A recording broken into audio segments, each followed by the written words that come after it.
Hello बच्चों, मैं संजय कुमार निमेश। आज हम इस अध्याय का, इस लेसन का लास्ट लेक्चर ले रहे हैं और इसके उपरांत ये समाप्त हो जाएगा। इसमें हमें पढ़ना है सबसे पहले संक्षारण। और ये क्या होता है, हम दैनिक जीवन में ऑक्सीकरण का क्या प्रभाव पड़ता है, इसके बारे में डिस्कशन करेंगे। जो दो टॉपिक हैं हम उसकी बात करेंगे। तो पहला टॉपिक संक्षारण है, उसको बात करते हैं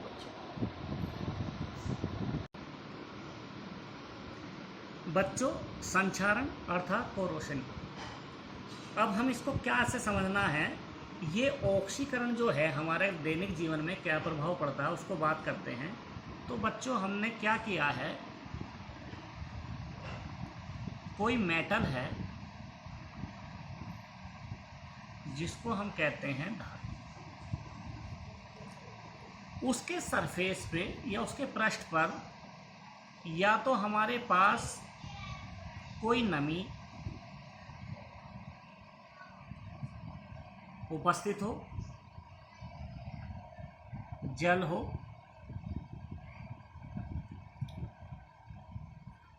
या हमारा कोई भी मेटल या धातु की सरफेस पर या उसकी सतह पर नमी उपस्थित हो, जल उपस्थित हो, या ऐसे मटेरियल हो जो उस धातु को ऑक्सीकरण कर देते हैं। अन्य जो भी हों बच्चों,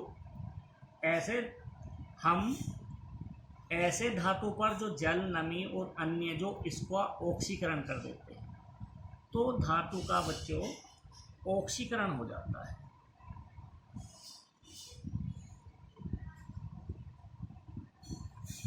ऑक्सीकरण हो जाता है।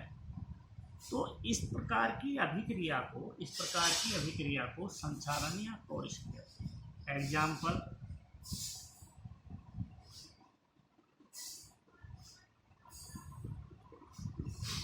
बच्चों, लोहे पर जंग लगना।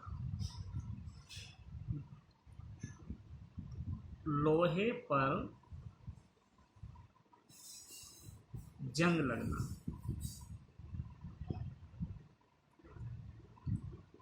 बच्चों, जब लोहा हमारा खुले में रखा होता है तो उस पर ऑक्सीजन के संपर्क में लोहा आने पर उस पर एक ब्राउन कलर की परत चढ़ जाती है जिसको हम जंग बोलते हैं। तो वहाँ पर दैनिक जीवन में हम देखते हैं कि उस पर हमारा ऑक्सीकरण हुआ है, अर्थात लोहे पर जंग लगना हमारा संक्षारण है, जो ऑक्सीकरण की अभिक्रिया होती है। दूसरा,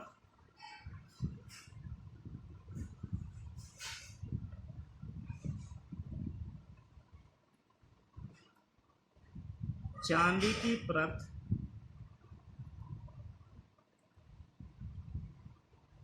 काली पड़। तो बच्चों, हम देखते हैं जैसे ही चांदी के कांटेक्ट में वाटर आता है, अर्थात चांदी से हम जब पहनकर कुछ काम करते हैं, जैसे अंगूठी है चांदी की, और वो पानी के संपर्क में आती है तो कुछ समय बाद वो काली पड़ जाती है, जिससे हमें ये पता लगता है कि इसमें चांदी का हमारा ऑक्सीकरण हो रहा है। इसी प्रकार बच्चों, कॉपर पर है, जिस प्रकार चांदी पर है, लोहे पर है, इसी प्रकार कॉपर पर है। तो तीसरा है कॉपर की परत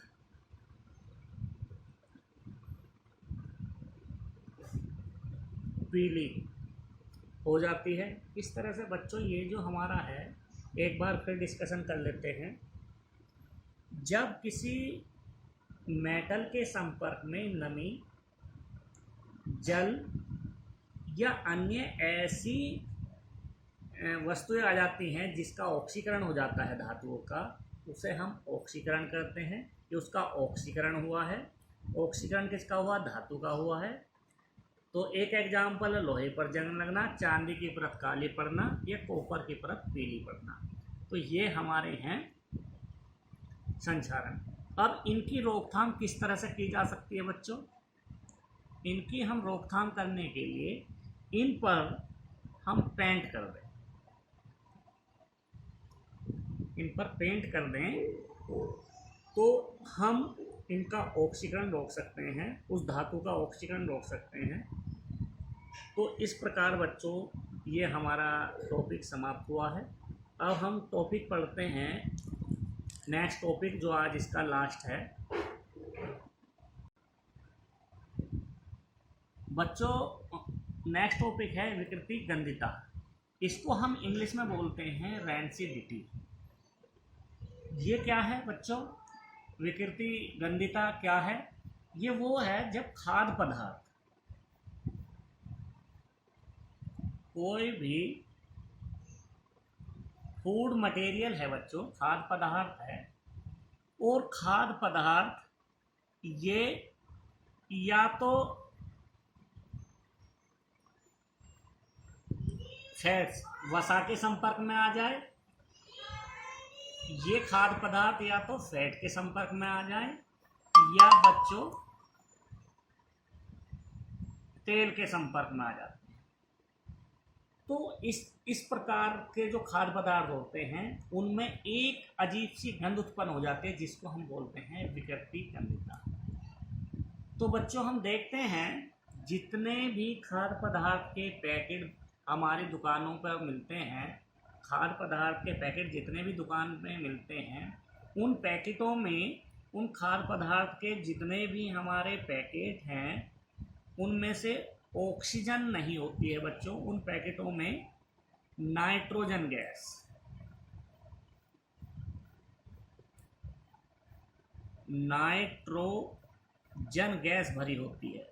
नाइट्रोजन गैस का ये काम होता है बच्चों कि जितने भी खाद्य पदार्थ हैं यदि वो ऑक्सीजन के संपर्क में आएंगे, यदि उन पैकेटों में ऑक्सीजन होगी तो वो खाद्य पदार्थ खराब हो जाएंगे या खराब हो जाते हैं। इसलिए खाद्य पदार्थों के सभी पैकेटों में, मतलब हमारे फूड पैकेट्स में नाइट्रोजन गैस भरी होती है। तो बोर्ड में कभी कभी क्वेश्चन आ जाता है बच्चों कि खाद्य पदार्थों के पैकेट में कौन सी गैस भरी होती है बताइए। या वो बताते हैं कि क्वेश्चन दूसरा आता है कि खाद्य पदार्थों के पैकेट में ऑक्सीजन गैस क्यों नहीं भरी होती है। उसका मतलब यही है बच्चों कि ऑक्सीजन हम इसलिए नहीं भरी होती है उन पैकेटों में, खाद्य पदार्थों के पैकेटों में ऑक्सीजन गैस इसलिए नहीं भरी होती है क्योंकि वो खाद्य पदार्थ खराब हो जाते हैं, सड़ जाएंगे और उनमें गंध आने लगेगी, बदबू आने लगेगी। इसलिए उनमें इस तरह के खाद्य पदार्थ खराब ना हो, तो इसलिए हम नाइट्रोजन गैस भरते हैं। तो बच्चों आज हमारा इन टॉपिक के साथ चैप्टर समाप्त होता है। इसके साथ मैं आज आपको PDF फाइल भेजूंगा, जो भी हमने पढ़ाया है उसकी हम PDF भेजेंगे नोट्स। उनको आप अपनी नोटबुक में कंप्लीट करेंगे और पर्सनल मेरे व्हाट्सएप पर सभी बच्चे सेंड करेंगे, नहीं तो इंटरनल मार्क्स आपको नहीं मिलेंगे। जिस बच्चे ने मुझे ये नहीं करके दिखाया है, नोट्स अपने नोटबुक में नहीं लिखे हैं ये, तो उनको इंटरनल मार्क्स नहीं मिलेंगे। तो इस तरह से बच्चों, और ये ध्यान दें कि इस वीडियो को लाइक, शेयर और सब्सक्राइब करना ना भूलें। नेक्स्ट वीडियो के साथ मिलेंगे और नेक्स्ट चैप्टर के साथ बच्चों मिलते हैं नेक्स्ट वीडियो में।